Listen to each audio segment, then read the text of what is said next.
My friends, we live in a world where hearts are not only made to love, but also to break. There comes a time in every life, a night so long and a valley so deep, where you feel like everything has collapsed inside you. Not just a disappointment, but devastation. Not just a wound, but a shattering. Some of you listening right now have lived through a pain that words cannot touch. You've trusted someone, given them your laughter, your loyalty, your soul, and they turned away. Maybe they lied. Maybe they used you. Maybe they made promises they never meant to keep. And when you needed them most, when you were at your lowest, they vanished like dust in the wind. And now, after all that pain, after you've cried your prayers into the night, they return. Oh, yes, they come back with a smile, with words, with regret, sometimes with tears, but they come back. And the question is not just, what do I say? The question deep down in your spirit is, what do I do with this storm inside me? There is something sacred, something holy in surviving what tried to destroy you. You see, when you were down, when you were broken, when your heart was split like dry wood, God was with you. Not watching from a distance, not a faraway God, but a God who kneels in the dirt beside you, who weeps when you weep, who carries you when your legs give way. And while they were gone, while the world turned away, the Creator of the heavens was rebuilding you in silence. You were not abandoned. You were being renewed. And now that they've come back, it's not just about them. It's about you. It's about who you've become. It's about how much you've grown. You see, brokenness is not the end of the story. No, it's the beginning of a deeper strength. It's the place where the flesh gives out and the spirit begins to rise. When they left, you were vulnerable, but now you are wiser. Now you carry something they can't touch, your dignity, your peace, your hard-earned freedom. Forgiveness, my friends, is not weakness. It's not forgetting what happened. It's not pretending the pain wasn't real.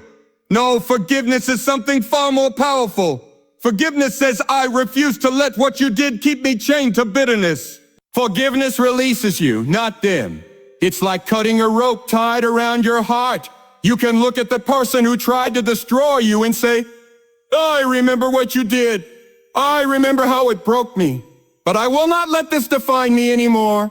I forgive you, not because you deserve it, but because I deserve peace. Oh, peace is a treasure this world cannot offer. It doesn't come from revenge. It doesn't come from holding on to anger. It comes from the one who calmed the storm with a word. The one who knows your name, your story, your sorrow. Let me tell you something. When they come back, they might say all the right things. They might look the same, sound the same. But the question is not, have they changed? The question is, have I healed enough to stand in truth? Sometimes the answer is to open your arms. Sometimes the answer is to keep your distance. Sometimes the answer is to say, I love you, but I can't let you back into the sacred space of my life. And that's okay. That's not hate. That's not revenge. That's strength. That's discernment. That's wisdom born of pain. You see, your worth was never tied to how they treated you. Your value was never based on their love. You were priceless before they came, and you remained priceless after they left. You don't need them to validate your beauty, your purpose, or your calling. You are not what they did to you. You are not the betrayal. You are not the abandonment. You are the survivor. You are the one who kept walking when it hurt to breathe. You are the one who stayed soft when the world tried to harden you.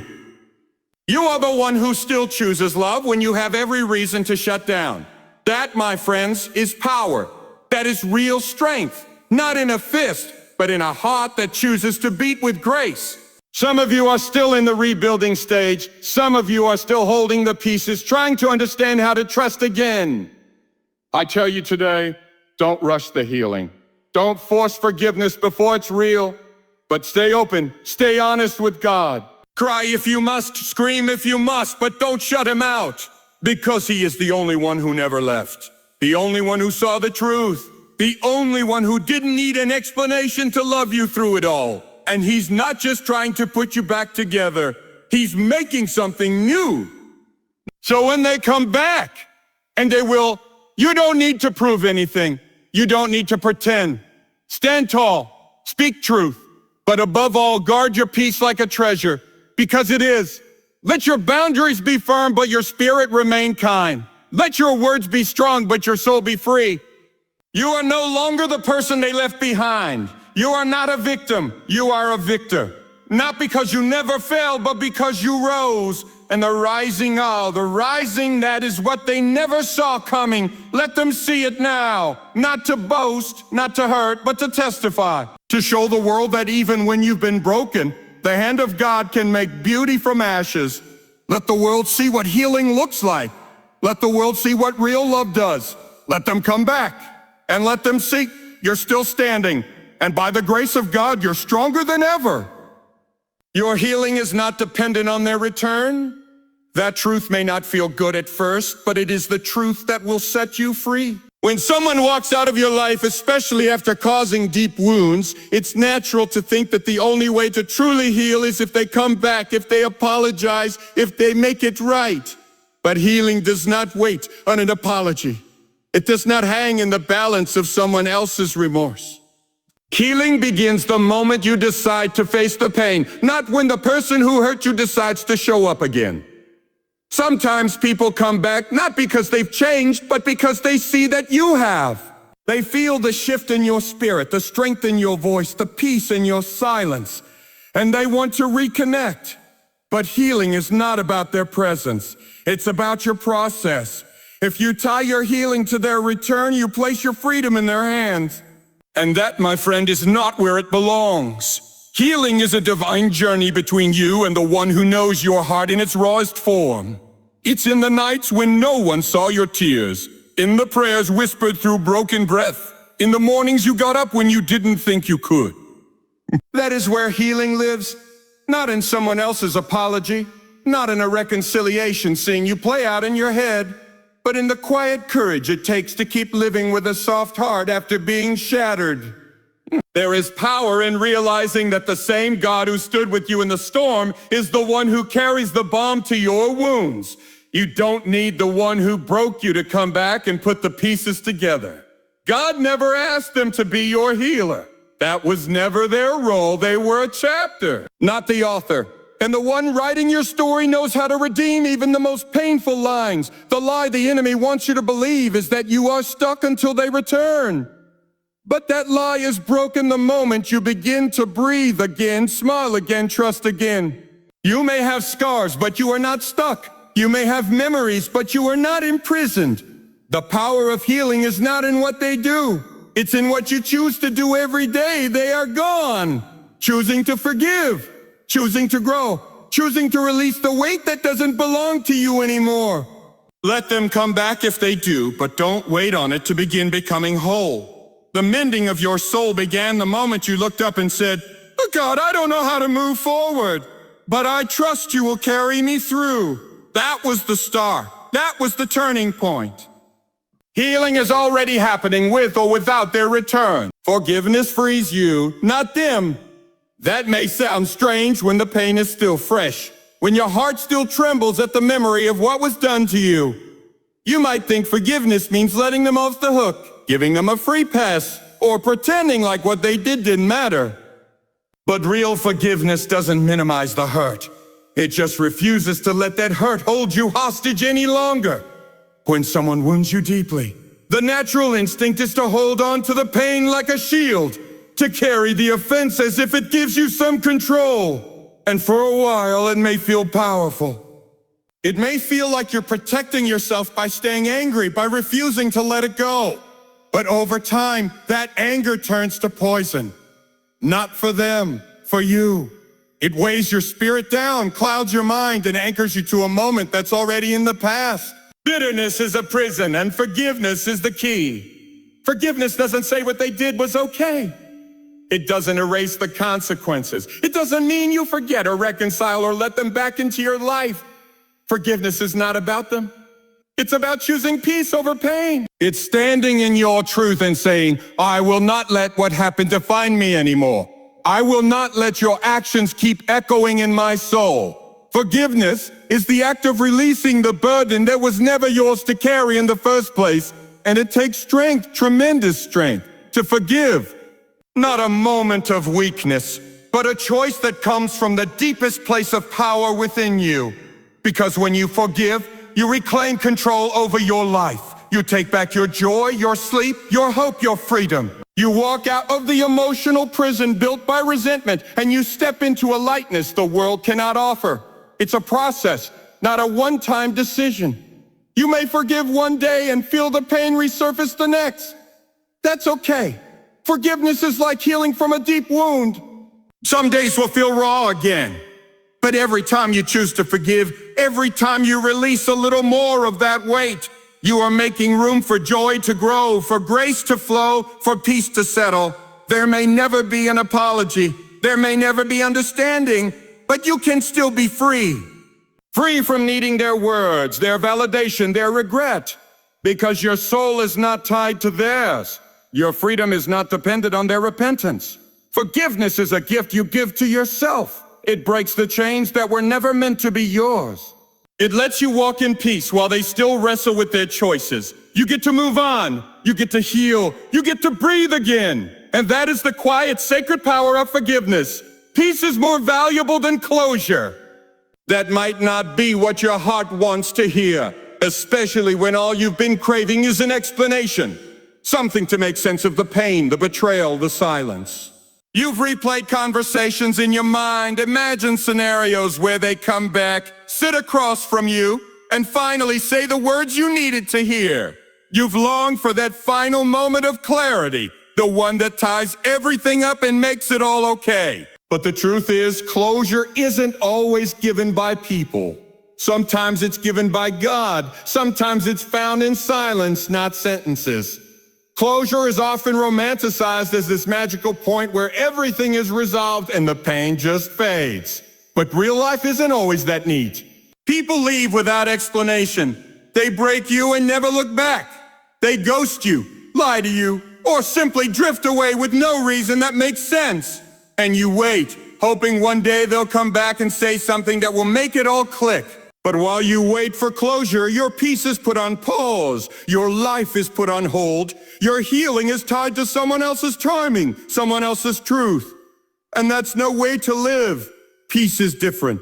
Peace doesn't require their return. It doesn't wait for an apology. Peace is something holy, something eternal. It's a stillness that comes from within when you surrender the need to understand. Instead, trust that even if the story didn't end how you hoped, your life is still unfolding in grace. Peace is when you say, I don't need to know why it happened to move forward. I don't need to hear their side to find rest. Peace releases you from needing answers. Closure might explain the past, but peace opens the door to the future. There is a quiet power in letting go of the need for closure. Not because it wasn't important, but because your well-being matters more. Sometimes people can't give you closure because they don't have it themselves. Sometimes they don't know why they hurt you. Sometimes they do know and just don't care enough to explain. Either way, you don't need their words to validate your healing. You don't need their presence to confirm your growth. You need peace. And peace is available even in the middle of unanswered questions. It comes when you choose to stop chasing what they won't give. It comes when you stop trying to reopen a door God already closed. It comes when you trust that the one who sees your heart knows how to comfort it, even without closure. You can still move on. You can still smile. You can still build a beautiful life with open wounds and unanswered prayers. Peace is not the absence of pain. It's the presence of purpose in the middle of it. And when you find that, you realize that closure was never the prize. Peace was, and it always will be. You are no longer who they left behind. When someone walks away from you, especially after tearing through your trust, it can leave you feeling frozen in that moment. Like time stopped and a part of you got stuck in the version of yourself they walked away from. It's easy to believe that you're still that broken person, the one they dismissed, betrayed, or abandoned. But the truth is, time has passed. Pain has done its work. And you, my friend, have changed. You may not even realize it yet, but you are not the same person they left behind. What they broke doesn't define you. In fact, sometimes it's the breaking that begins the building. What felt like the end was actually the start of a different kind of journey. A deeper journey. One that took you through grief, through healing, through moments where you didn't think you'd make it, but you did. You're here, you're breathing, you're still standing. That matters more than you know. You see, when they walked away, they left with a version of you they thought would always be waiting. But life doesn't wait. Healing doesn't wait. Growth doesn't wait. In their absence, you learned how to be your own support. You learned how to lean into God when no one else was there to lean on. You learned how to sit in silence and find strength instead of fear. That kind of transformation doesn't make headlines, but it's the kind of change that reshapes your entire soul. The version of you they left behind was full of questions, doubt, and pain. But the version standing here today, there's a quiet wisdom in your eyes now, a calm in your spirit, a gentleness that came not from ease, but from endurance. You've earned your peace. You've grown your roots deep in the soil of adversity. You've learned what to hold on to and what to release. And maybe they come back and don't even recognize you anymore. Maybe they still talk to the old version of you in their mind, thinking they can pick up where they left off. But they don't know what it cost you to get here. They don't know the nights you prayed through, the tears you shed in secret, the strength it took to wake up and still choose love, still choose hope, still choose to believe in better days. They left thinking you would stay the same, but you didn't. You became more, not because of them, but in spite of them. Your worth, your value, your identity, none of it was ever tied to their decision to stay or leave.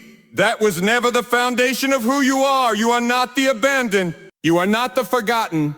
You are the transformed, the refined, the one who rose. And no matter what they think they're returning to, the truth is they're standing in front of someone entirely new, someone stronger, wiser, and more whole than ever before. God rebuilds stronger where the world broke you. There are moments in life when the pain feels unbearable, when the damage done seems too deep to repair. People you trusted walked away. Words were said that you can't forget. Actions were taken that left lasting scars. And you may have felt like you were shattered beyond recognition, like nothing good could come from what was lost. But what man breaks, God restores. Not just to what it was before, but stronger, deeper, purer than it ever was. When the world breaks you, it often doesn't come with warning. The betrayal, the abandonment, the heartbreak, it crashes in like a storm. You're left in the wreckage trying to gather what's left of your peace, your dignity, your faith. And it's in that very place of devastation that God begins his quiet work. While others walk away from broken things, God steps into the mess. He doesn't flinch at the damage. He sees the beauty that can still rise from it. Where the world saw weakness, he sees potential. Where others saw ruin, he sees a foundation. God never promised we wouldn't face hurt, but he did promise he'd never leave us in it. He doesn't rebuild us into the same shape. He doesn't patch us up and pretend the pain didn't happen. No, he creates something new, something with strength born of surrender. He uses the pain to shape a purpose. He uses the cracks to let his light in. And slowly, piece by piece, he begins to rebuild not just the parts people see, but the places no one else knows about. The thoughts, the fears, the quiet moments when you questioned your worth, he speaks into all of it. You may not see the rebuilding at first. It often doesn't look like progress. It looks like stillness, like silence, like waiting. But even when nothing seems to be moving, God is working. He's healing in places you didn't even know were hurting. And when the rebuilding starts to show on the outside, when your voice is steady again, when your peace returns, when your heart begins to open again, it's clear that this isn't just recovery, it's transformation. What broke you will not be the end of you. God doesn't just bring you back to who you were. He takes you to who you were always meant to be. He builds resilience where there was fear, wisdom where there was confusion, compassion where there was bitterness. The breaking wasn't the final word. His restoration is, and it's always stronger. Not perfect, but stronger. Not without memory, but full of mercy. So while the world may remember the moment you fell, God writes the story of how you rose. Not in your own strength, but in his. Not by erasing the pain, but by redeeming it. Because in the hands of God, broken things are not discarded. They're rebuilt with purpose, with grace, and with glory that no one can take away. In this journey through pain, betrayal, and restoration, it's essential to remember that the world may break us, but it cannot define us. Life in all its complexities may tear us down, leave us empty, and make us question our worth. But when we open our hearts to God's healing, when we choose to forgive, when we embrace peace over closure, when we recognize that we are no longer the person we were when they walked away, and when we understand that God is rebuilding us stronger than ever, we realize that we are not what happened to us. We are who God says we are. The path of healing is never linear. It is full of highs and lows, moments of despair and moments of joy. There will be days when the scars seem fresh again, and there will be days when you wonder if you'll ever fully feel whole. But the most profound truth is that your healing doesn't depend on others. It depends on your willingness to trust God in the quiet moments, in the places where no one can see but you and Him. He is the ultimate restorer of hearts, the one who sees you in your darkest hour and is already at work making something beautiful out of the brokenness. As you stand in the aftermath of hurt, it's important to remind yourself that your peace is worth more than their return. Don't let the absence of closure keep you from moving forward. Don't allow the lack of explanation to hold you in a place of bitterness. Your freedom, your joy, and your purpose are not contingent on anyone else's actions. They are within you, and they are found in the grace God pours into your life. When you choose peace over the need for closure, you begin to unlock the fullness of your potential. You may not be able to change the past, but you have the power to change how it shapes your future. Every day you choose to heal, to forgive, and to walk forward in the strength that comes from God, you are stepping into the person you were always meant to be. You are not a victim of your circumstances. You are a survivor, a warrior, and a vessel of God's grace and mercy. The things that once seemed like chains are now the tools of your transformation. What was broken can be made beautiful again. Not because of what others did, but because of what God is doing in you. The world may try to define you by your wounds, but God defines you by His love, His power, and His purpose for your life. And as you allow His healing work to continue, you will stand taller, stronger, and more unshakable than ever before. So when they come back after breaking you, remember this. You have already been rebuilt by the grace of God, and you are no longer the person they left behind. You are a new creation, stronger, wiser, and more resilient than you could have ever imagined. And that is the beauty of what God can do with the broken pieces.